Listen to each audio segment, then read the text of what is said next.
안녕하세요. 저는 30대 후반 여자입니다. 늦은 나이에 그토록 바라던 아기를 키우며 하루하루 힘들지만 보람차게 지내고 있는데요.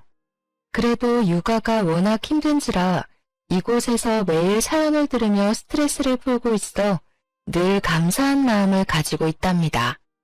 누구나 가슴속에 말 못한 사연 하나는 품고 있기 마련이잖아요. 저도 천사 같은 아이를 품에 안을 때까지 참 우여곡절이 많은 인생을 지내왔답니다. 남편에게도 차마 말하지 못했던 이야기를 이 자리를 빌어 여러분께 들려드리고 아직도 마음에 남은 응어리를 풀어내고 싶은 바람이 드네요. 제 이야기를 한번 들어주시겠어요?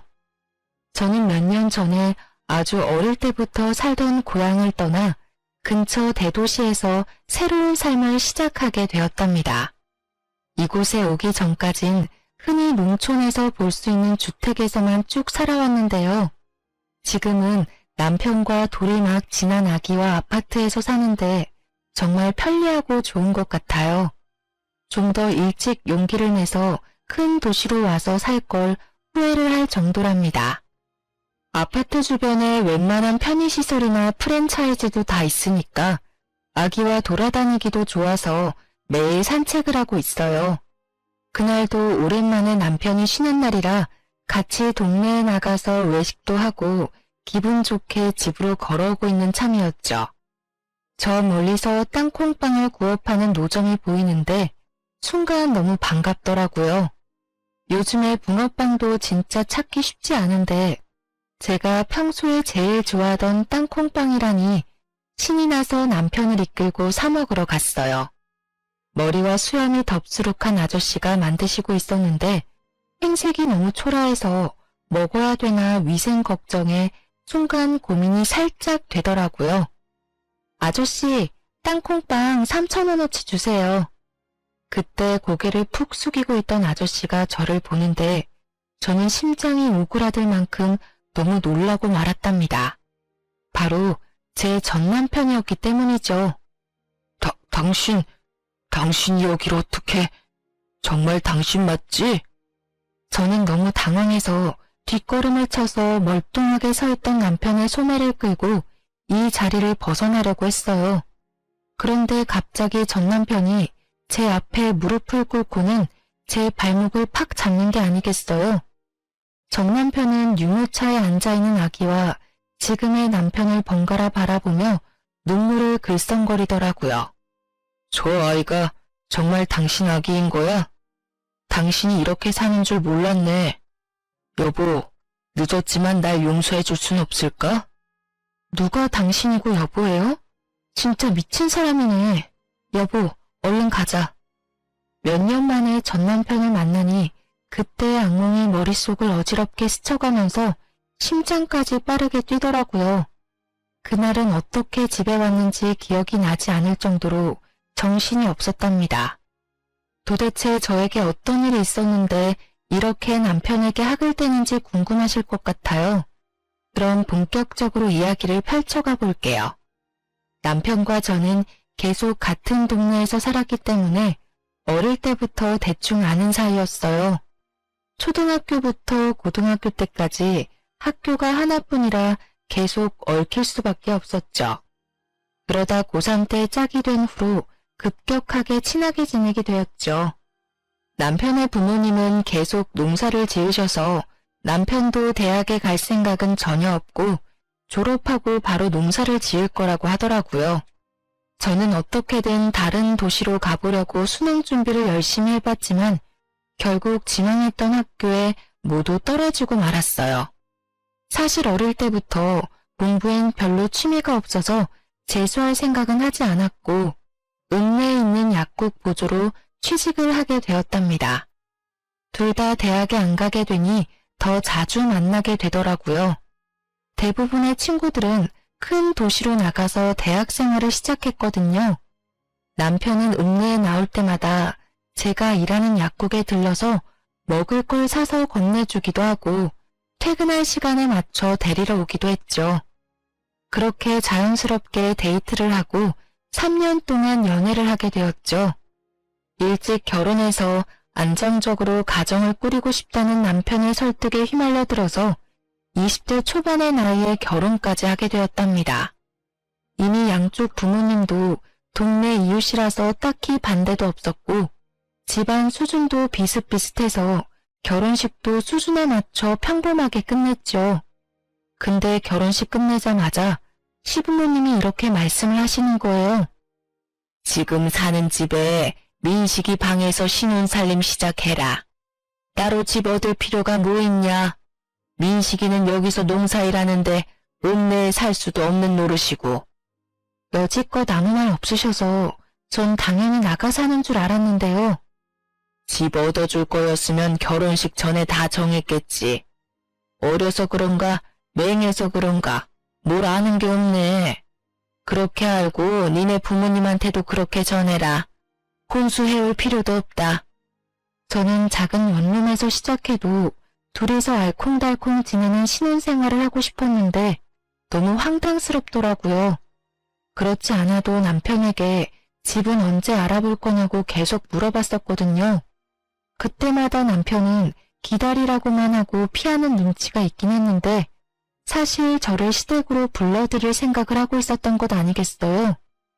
원룸 알아보고 있다며, 부동산에도 다녀왔다며. 근데 시댁에서 살자니 이게 무슨 말이야? 너 나 속인 거야? 야, 속이긴 누가 속여. 말을 그렇게 하냐? 농사 짓는 게 얼마나 힘든지 알아? 그리고 맨날 새벽에 나가야 돼. 근데 어떻게 읍내에서 살아? 넌 그렇게 생각이 없어? 아니 그럼 처음부터 그렇게 말을 하던가. 그럼 내가 이해하고 시댁 들어갈 마음의 준비라도 했을 거 아니야. 뭔 마음의 준비를 해.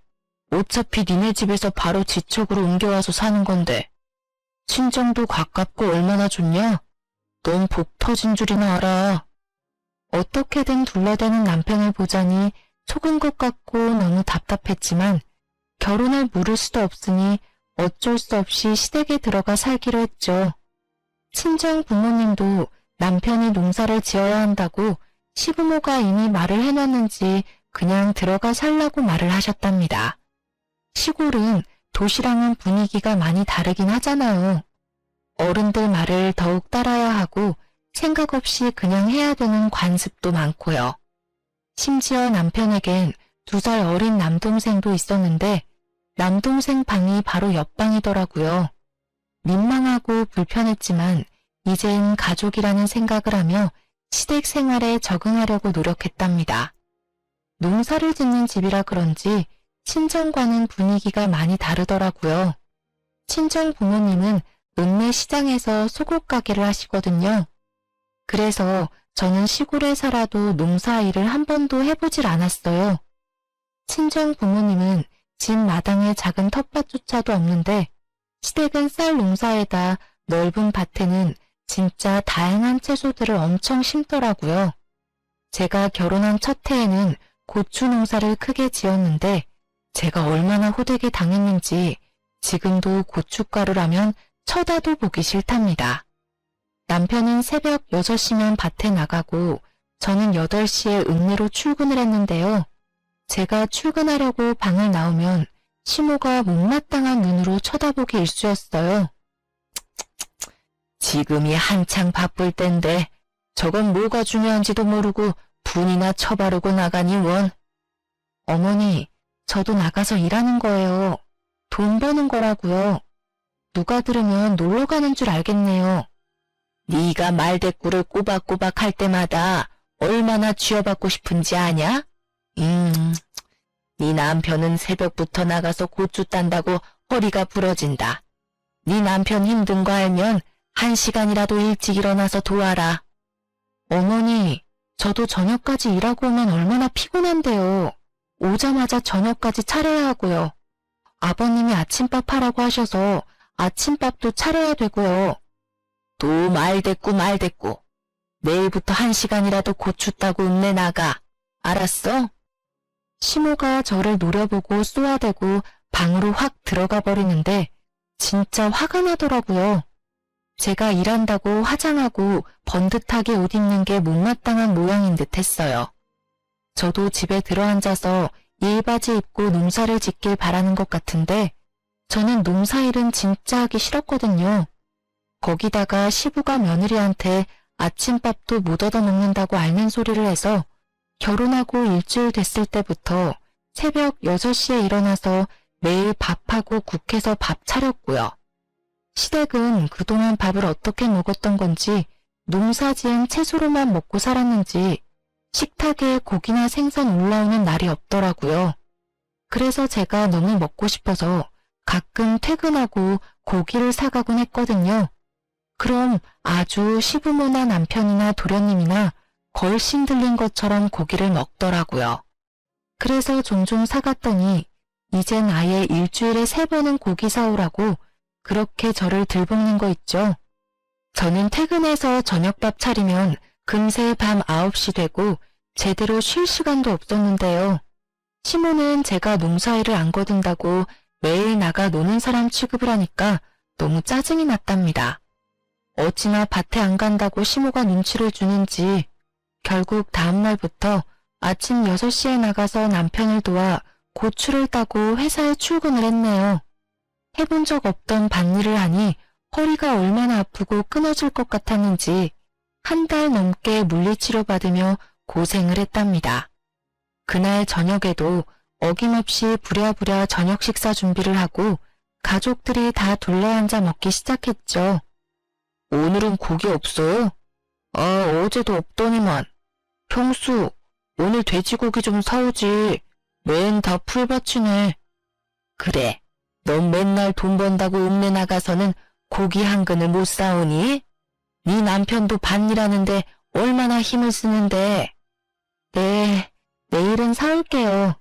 오늘 늦게 퇴근해서 마을버스 놓칠까봐 그랬어요.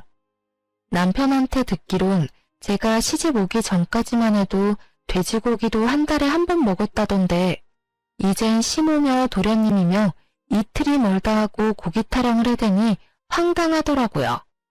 제 월급의 절반은 고기 사는데 돈을 다 썼을 정도였으니까요. 저는 그렇게 쳇바퀴 도는 생활을 이어나갔고 어느새 세월은 흘러 결혼한 지 7년 차가 되어가고 있었죠.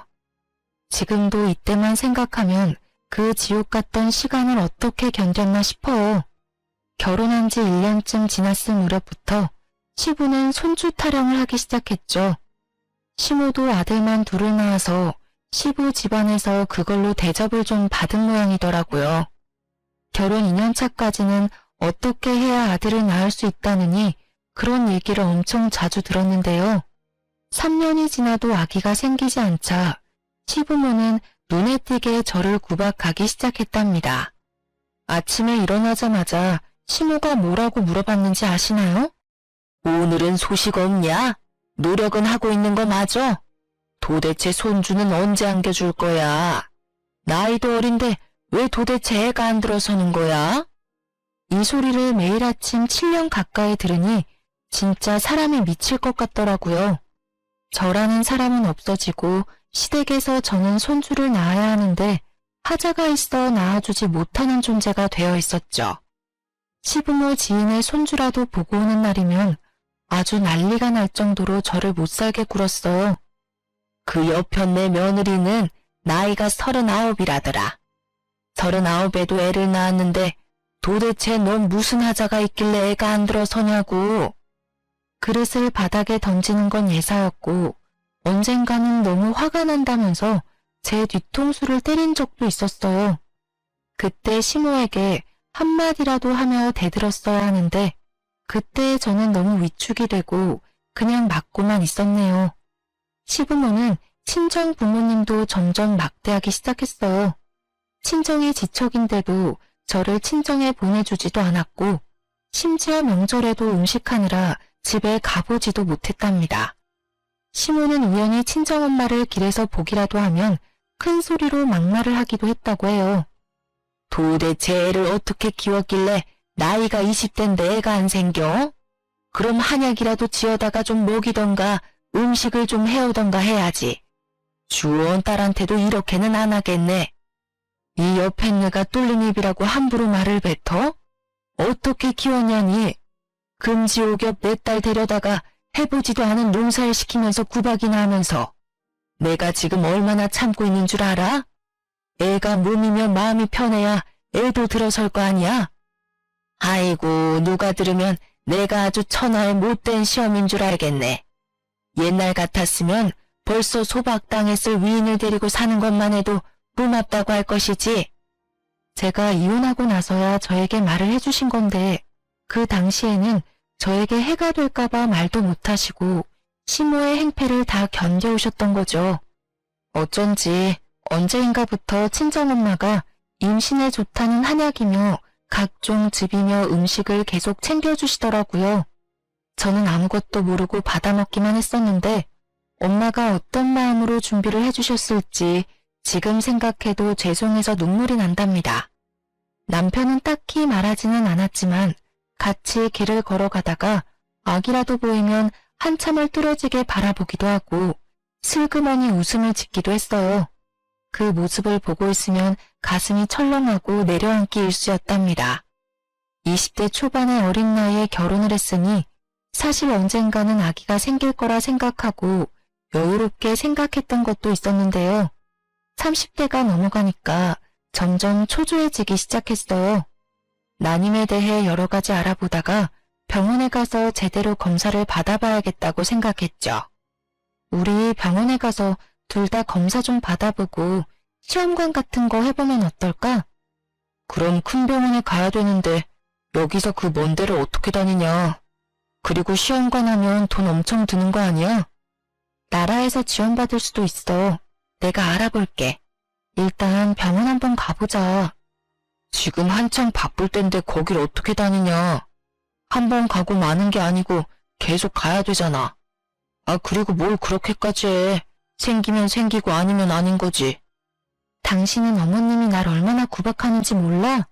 나 혼자 꾹꾹 참으니까 내가 지금 괜찮은 것 같아? 당신이 얼마나 모른 척을 하면 내가 아예 당신한테 하소연도 안 해.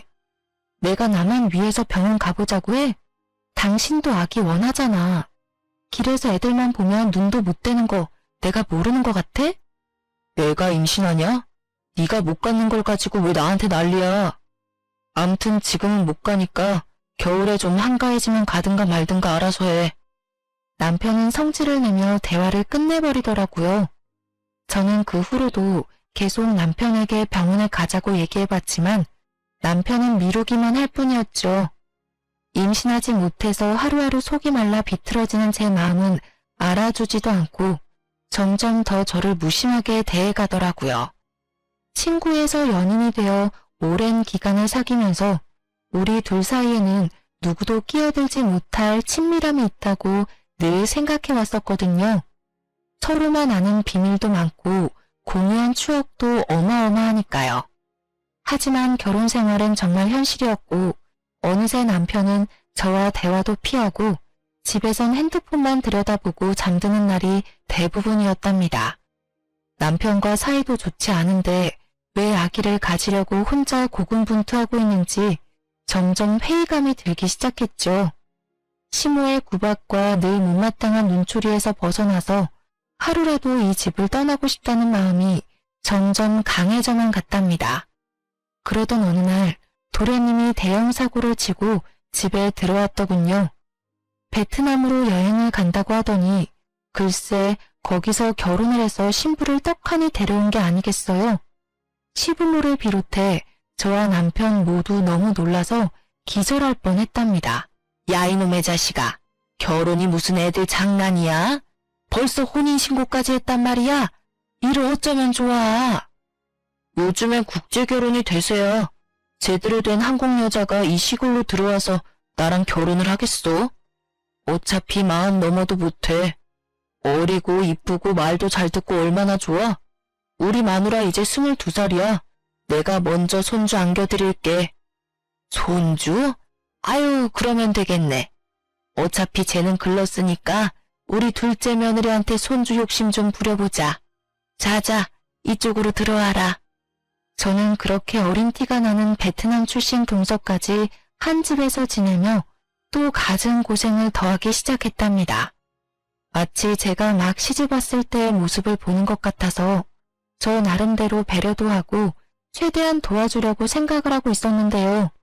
며칠이 지났을 때부터 그건 저의 기우였다는 걸 알게 되었죠.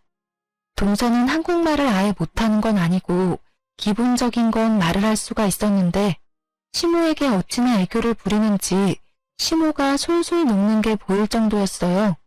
그리고 눈치가 빨라서 바로 집안이 어떻게 돌아가는지 파악을 끝낸 모양이더라고요.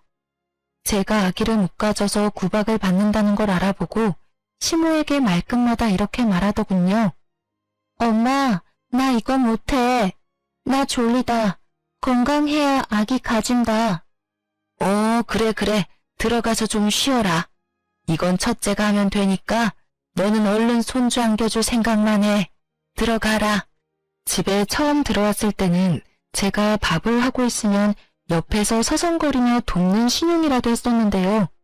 몇 주 지나고 나서는 시모가 뭐만 시키면 못한다고 하면서 저를 빤히 보는 게 아니겠어요? 진짜 하는 짓이 어이가 없어서 헛웃음만 나왔답니다. 엄마, 나 청소 힘들다. 배가 아파요. 그래? 배가 왜 아파? 그럼 좀 앉아있어. 야, 네가 마당 좀 쓸어. 저는 또 바보같이 대신 빗자루를 들고 마당을 쓸었죠. 도대체 그땐 왜 그랬는지 지금도 이해가 가지 않아요. 시모 옆에 딱 붙어 앉아서는 사과를 씹어 먹으며 청소를 하는 제 모습을 무표정으로 지켜보던 동서의 얼굴이 떠오르네요.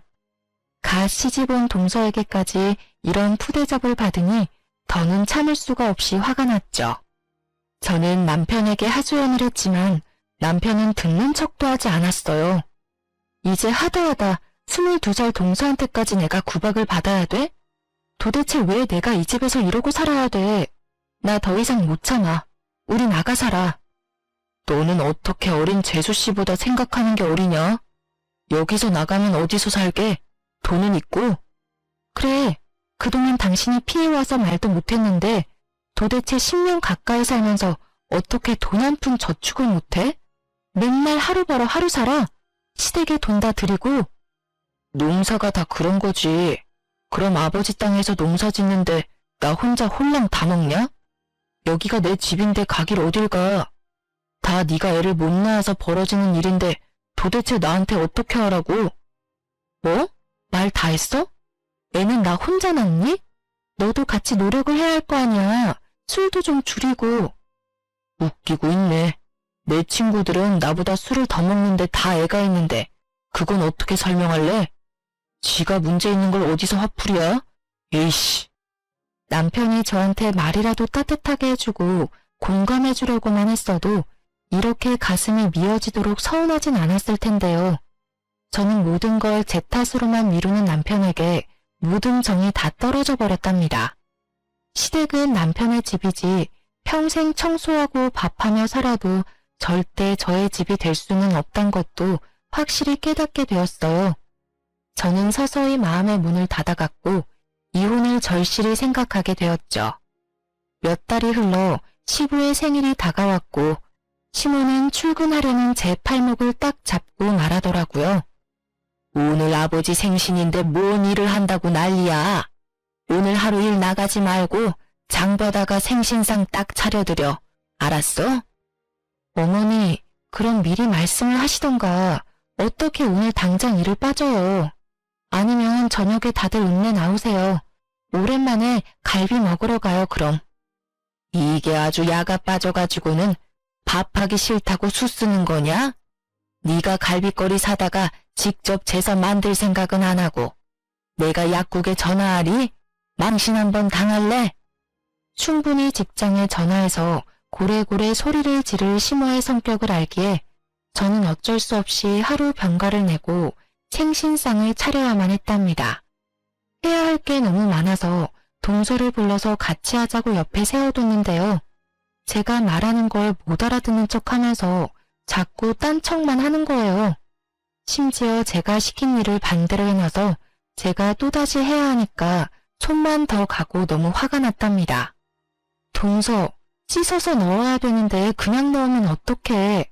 다 건지라고. 아, 비켜봐.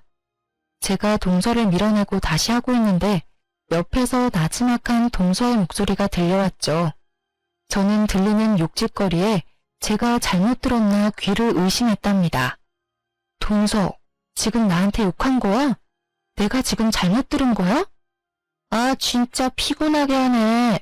애도 못 가지는 게. 뭐? 야, 네가 뭘 한다고 그딴 말을 해. 너 한국말 못한다며? 너 거짓말한 거지? 너 정체가 뭐야? 제가 소리 지르는 걸 듣고 시모가 달려왔는데 갑자기 동서가 뺨을 한 손으로 붙잡고 스르르 주저앉는 게 아니겠어요? 그러면서 동서가 엉엉 울기 시작하는데 진짜 황당해서 말도 안 나오더라고요. 뭐야, 너 지금 얘 때렸냐? 이게 아주 막 나가네. 감히 우리 손주 볼 몸에 손을 대. 갑자기 시모가 제 머리채를 확 휘어잡더니 마구 흔들기 시작했어요. 저는 너무 놀라서 그대로 당하고만 있다가 정신을 차리고 시모를 확 밀어냈죠.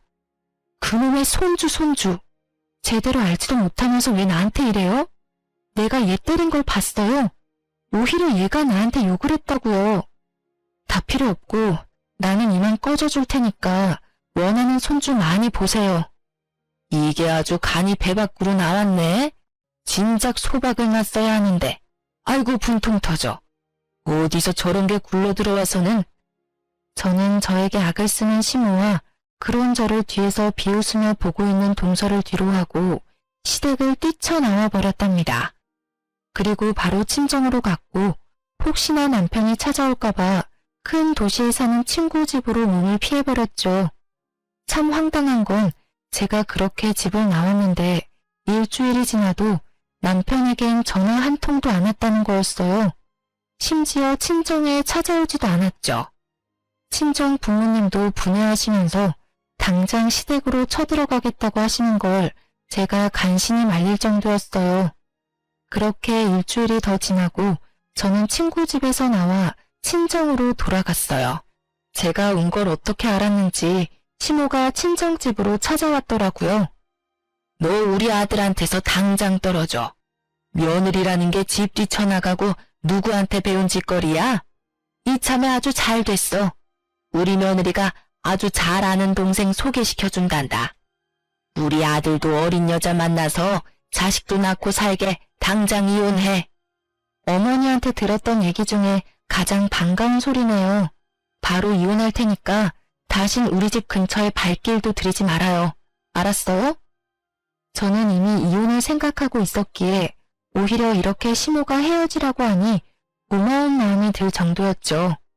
그리곤 마치 짠 것처럼 남편의 전화가 걸려오더라고요. 다음날 커피숍에서 남편을 만나게 되었답니다. 우리 그만하자. 이혼하고 너도 너대로 편하게 살고 나도 이제 그만 시달리고 싶다. 너 때문에 집안 조용할 날이 없다. 누가 들으면 내가 큰 잘못이라도 한 줄 알겠네. 나야말로 그 지옥 같은 집구석에서 해방시켜줘서 고마울 정도네. 새장가 간다며? 어디 한번 얼마나 잘 사는지 보자. 저는 남편의 얼굴에 제 도장을 찍어둔 이혼 서류를 던져버리고 커피숍을 나왔답니다. 그렇게 합의 이혼을 했고 집도 남편 명의가 아니었고 가진 것도 없었기에 재산 분할은 민망할 정도로 작은 액수만 받을 수 있었어요. 하지만 그런 건 상관없었답니다. 저는 10년 가까이 새벽에 일어나 아침밥하고 밤 늦게까지 설거지하고 청소까지 하고 잠드는 그 집의 식모였거든요. 더 이상 그 짓을 하지 않아도 된다니 이것보다 큰 위자료가 어디 있겠어요. 오히려 친정 부모님이 저를 대신해서 엄청 속상해 하셨답니다. 그 집구석에서 10년을 식모처럼 살았는데 돈 1,000만 원도 못 받고 나온다는 게 말이나 되니? 막말로 쫓아내는 머슴한테도 이렇게는 안 하겠다. 얼마 안 되는 돈 받으려고 그 집이랑 더 얽히는 거 싫어요. 기다린다고 돈이 나올 구멍이 있는 것도 아닌데요. 돈이야 내가 충분히 벌어서 살 수 있으니까 너무 걱정하지 마세요. 엄마야말로 다신 그 집과 연락하지도 마시고요. 저는 완전히 새롭게 인생을 시작하고 싶었어요. 그래서 큰 도시에 작은 원룸을 얻어 이사를 갔답니다. 밤낮으로 구인 공고를 보고 면접을 보면서 몇 주가 지났고 정말 다행히도 중소기업의 사무직으로 취직이 되었죠. 월급은 그리 많지 않았지만 저 혼자 소소하게 즐기며 생활하기에는 충분했어요. 오로지 저만을 위한 시간을 보내는 게 얼마나 오랜만인지 하루하루가 소중하게 느껴지는 나날을 보냈답니다. 그렇게 1년 정도의 시간이 흘렀고 저는 이혼의 아픔을 조금씩 회복해 나가고 있었어요. 그러다가 같은 부서에서 근무하는 대리님과 점점 친해지게 되었는데요. 사적으로 만나 밥도 먹으며 데이트 아닌 데이트를 이어나갔죠. 대리님도 저처럼 이혼을 하고 혼자 살고 있어서 그런지 통하는 점도 많았고 전 남편과는 다르게 지적이고 다정한 면에 호감이 가더라고요. 조심스레 연애를 시작했고 1년 만에 용기를 내어 재혼을 하게 되었답니다. 사실 재혼하게 된 더 큰 이유가 있었는데 제가 혼자 임신을 하게 되었기 때문이에요. 10년 가까이 그토록 바래왔던 아기가 이렇게 쉽게 찾아오다니 믿기지가 않았죠. 아직 결혼도 하기 전이라 불안한 기분이 들어서 또 마냥 행복할 수도 없는 제 자신에게 실망을 하기도 했고요. 혼자 며칠을 고민하다가 결국 지금의 남편에게 조심스럽게 털어놓았죠. 남편이 아기를 원하는지 원하지 않는지 알 수 없어서 혼자 최악의 상황까지 생각하고 말이죠. 나 임신한 것 같아. 사실 진짠지 아닌지 믿기지가 않아. 사실 내가 아기를 갖지 못해서 이혼을 한 거였거든. 난 정말 기쁜데 우린 아직 결혼 이야기도 제대로 한 적이 없으니까 자기는 어떨지 모르겠어. 그게 진짜야? 나야 정말 고맙고 기쁘지. 우리 나이가 있으니까 결혼을 해도 아기 생각은 반쯤은 포기하고 있었는데 이렇게 결혼 전에 선물이 찾아오다니 정말 고마워. 우리 둘을 닮은 아기라니 믿어지지가 않네. 우리 배 불러오기 전에 얼른 결혼식 서두르자. 정말이야? 나랑 결혼 생각도 하고 있었던 거야? 나 혼자 얼마나 고민했는지 몰라. 이 바보야, 당연하지. 당신이랑 처음 만나기 시작했을 때부터 결혼 생각했었어. 내가 그동안 믿음을 못 준 것 같아 미안해. 당신이 전에는 어떻게 살았는지 모르겠지만 이제 나랑 우리 아기랑 행복하게 살자. 지금의 남편이 임신 사실을 알고 정말 기뻐하며 속전속결로 결혼을 진행하는 모습을 보고 믿음을 갖게 되었답니다. 재혼이다 보니 그냥 간단하게 식사하는 걸로 결혼식을 올리고 함께 살게 되었죠. 아기는 뱃속에서 무럭무럭 잘 자라주었고 어느새 마치 거짓말처럼 제 품에 저의 아들이 안겨있더라고요. 30대 후반에 육아를 하려니 체력적으로 힘들기도 했지만 아기의 웃는 얼굴만 보면 가슴 깊이 행복감이 밀려왔죠. 저는 그렇게 지금의 남편과 아기와 함께 제 인생에서 최고로 행복한 순간들을 보내고 있는 중이었죠.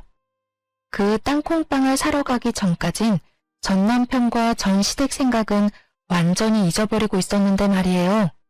초라한 행색의 전 남편이 제 앞에 털썩 무릎을 꿇고 눈물을 글썽이는데 참 할 말이 없더라고요. 당신이 얼마나 보고 싶었는지 몰라. 염치가 없어서 연락도 못했지만 만나면 꼭 이 말 하고 싶었어. 정말 미안해. 당신한테 했던 일 다 미안해. 용서해줘. 이제 와서 무슨 용서가 필요해? 다 지난 일이고 난 지금 잘 살고 있으니까 그쪽도 다 잊고 사세요. 저 아기 정말 네 아기인 거야? 정말 잘됐다. 나에게 다시 돌아올 수는 없겠지? 참나, 혼자 아침 드라마 찍으세요? 무슨 말도 안 되는 소리를. 저리 비켜. 남편이 흑흑거리며 울자 기둥에 손이 묶여있던 늙은 여자가 남편 쪽으로 서서히 다가왔어요. 저는 그 모습을 보고 너무 놀라서 뒤로 자빠질 뻔했답니다. 그토록 저를 괴롭혔던 시모였거든요. 시모는 머리가 산발이고 눈은 이상하게 초점이 없더라고요. 그러다가 유모차에 있는 아기를 보더니 눈빛이 반짝 광채가 나는 게 아니겠어요. 내 손주가 여기 있었구나. 네가 내 손주를 훔쳐갔어. 내 손주. 기둥에 줄로 손이 묶인 채 아기에게 다가오려고 손을 휘젓는 모습이 좀비 영화가 따로 없더라고요. 그 순간 시몬은 무슨 괴력이 생겼는지 글쎄 줄을 끊어내고는 아기에게 달려드는 게 아니겠어요. 저는 놀라서 몸이 얼어붙어 있는데 다행히도 지금의 남편이 시모를 바닥으로 세게 밀어버렸답니다. 시모는 바닥에 내동댕이 쳐진 채 내 손주라고 계속 울부짖더라고요. 그 모습을 보는데 어찌나 오싹한지 저는 서둘러 남편 팔을 잡아 끌고 도망쳐버렸답니다. 우리를 뒤쫓아오려는 시모를 잡고 저를 멀거니 보고 있는 전 남편의 모습을 마지막으로 보았네요. 그 후로 며칠이 지났고 저는 일부러 전 남편을 본 쪽을 피해서 다녔답니다. 혹시나 다른 곳에서 마주치진 않을지 겁도 나더라고요. 결국 친정엄마에게 전화를 걸어 마주친 이야기를 털어놓았죠. 친정 부모님은 계속 같은 동네에 살았기에 싫던 좋던 시댁의 사정을 전해들을 수밖에 없었는데요. 저한텐 지금까지 아무 말도 해주시지 않았던 거예요. 제가 조심스레 물어보자 이제야 엄청난 이야기를 전해주시더라고요. 저와 이혼을 한 뒤에 남편은 한 달 만에 재혼을 했다고 해요. 베트남 동서가 친한 동생이라면서 소개시켜줬다는데 이미 한국에 살고 있어서 속전속결로 결혼식도 안 올리고 혼인신고만 하고 살게 된 거죠. 심지어 그 여자는 20살이었다고 하더라고요. 그런데 1년이 지나도 2명의 베트남 여자에게선 임신 소식이 들리지 않았고 시모는 점점 그 둘을 구박하기 시작했죠. 남편과 결혼한 여자가 시모한테 자기는 아무 이상이 없다면서 병원에 가서 확인을 해보자고 악을 쓰며 대들었다고 해요. 그래서 남편도 큰 마음을 먹고 병원에 가서 검사를 해봤고 결과는 정말 충격적이었죠. 남편이 바로 무정자증이었던 거예요. 그것도 모르고 10년 동안 그 모진 구박을 참으며 버텼던 제가 얼마나 바보 같았던지요. 전 남편 멱살이라도 끌고 검사를 하러 갔어야 했는데 말이에요. 지금 생각해보면 만약 그때 알았다고 해도 이혼이라는 결과는 똑같았을 것 같긴 하지만요. 남편은 검사 결과를 믿지 못해서 다른 병원에서도 해봤는데 같은 결과가 나오자 농사일까지 다 접고 술만 마시면서 집에 틀어박혀 있기 시작했답니다. 시부모는 그런 남편을 어쩌지도 못하고 농작물 수확도 못해 당장 쓸 생활비도 없는 지경까지 갔다네요. 그러나 더 큰 일이 닥쳤답니다. 어느 날 갑자기 도련님이 미친 사람처럼 온 집안을 헤집으며 다녔어요. 이것들 어디 갔어? 엄마, 이것들 나갔어? 어디 갔냐고? 누구? 네 처? 몰라. 아침까진 보였는데 어디 갔나? 그러고 보니 둘 다 코빼기도 안 보이네? 엄마, 큰일 났어. 여기 이 서랍에 땅 문서 있던 거 맞지? 없어, 없다고. 이것들이 다 들고 튀었다고. 뭐? 도대체 이게 무슨 소리야? 똑바로 좀 말해봐. 아침에 은행에서 전화가 왔는데 그게 벌써 몇 달 전에 내 이름으로 대출을 받았대. 그거 이자 갚으라고 전화가 온 거야. 그리고는 부동산 형님이 전화가 와서는 우리 땅이 팔렸다는 거야. 땅이 팔리다니 누가 땅을 팔아? 우린 땅을 내놓은 적도 없는데. 네 말로는 그것들이 다 팔아서 날랐다는 거야? 땅 문서 얼른 찾아봐. 아이고. 그렇게 경찰까지 와서 도망간 베트남 여자들의 행적을 쫓았지만 어디로 사라졌는지는 찾을 수 없었죠. 경찰이 알려준 바로는 한국에 들어오기 전부터 현지 브로커와 작당을 하고 한국 남자의 재산을 빼돌리려고 위장 결혼을 한 여자들이었답니다. 벌써 한국 남자와 몇 번의 이혼을 했고 한국말도 수준급이었다는데 시부모와 자기 남편들 앞에서는 한국말을 못하는 척했던 거였죠. 어쩐지 동서가 저한테 욕지거리를 내뱉을 때 진짜 본 모습을 본 것 같아 더욱 충격을 받았던 것 같아요. 시댁은 땅도 잃고 거액의 빚까지 떠맡게 되었답니다. 그야말로 집안이 완전히 풍비박산이 나버린 거죠. 시부는 땅이 팔렸다는 걸 알고 중풍으로 쓰러져서 아직까지 집에서 거동도 못하고 누워있다고 해요. 도련님은 누워만 있는 시부를 강요하다가 못 견디겠다면서 집을 나가서 연락두절이 되었고요. 시모 역시 큰 충격을 받아서 전부터 조금씩 알아왔던 치매가 더욱 심해지게 되었다네요. 시모는 제정신이 돌아올 때마다 전 남편을 붙잡고 제 얘기를 하며 가슴을 치며 울었다고 해요. 야야, 우리 첫째는 어디 갔니? 읍내 고기 사러 갔나? 요즘 들어 통 보이질 않는다. 무슨 소리야, 엄마가 내쫓아놓고는 이제 와서. 이게 다 엄마 때문이야. 그놈의 손주가 뭐라고 그렇게 구박을 해대더니. 아니 그럼 걔가 집을 나갔단 말이야? 앞장서라. 친정집에 있을 거 아니야. 얼른 잡아오게. 걔가 나간 게 아니라 엄마가 이혼시켜 내쫓았다고. 나한테 그 베트남 기집애랑 결혼하라고 손주 봐야 된다고 꼬드기지만 않았어도 우리 집 이렇게는 안 됐을 거야. 엄마 손주 욕심 때문에 다 망해버렸다고.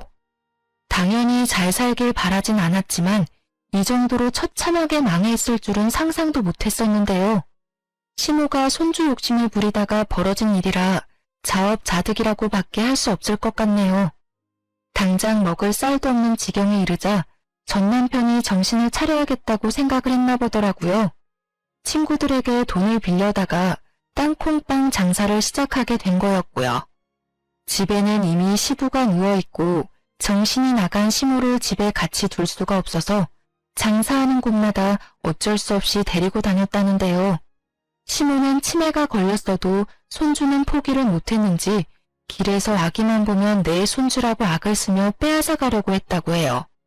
아기 엄마들은 도둑년이라고 때리려고도 해서 벌써 경찰서에도 몇 번이나 다녀왔었다네요.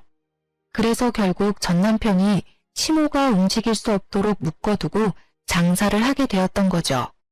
내가 다시는 그 집구석 얘기는 너한테 하지 않으려고 했다. 혹시나 그 집 인간들이 널 찾아갈까봐 네 아버지가 엄청 단속했지. 다 너한테 저지른 일 되돌려 받은 거니 난 오히려 속 시원하다. 이젠 그 집구석 얘긴 다시 물어보지 말고 지금 네 가족하고 잘 살기만 해. 친정엄마는 이야기를 끝내시며 저한테 더 이상 궁금해하지 말라고 못을 박으셨죠. 그래도 오랫동안 함께 지낸 세월이 있어서 그런지 시댁의 나쁜 소식에 마냥 기쁘지만은 않았지만 한편으론 속이 시원하기도 했어요.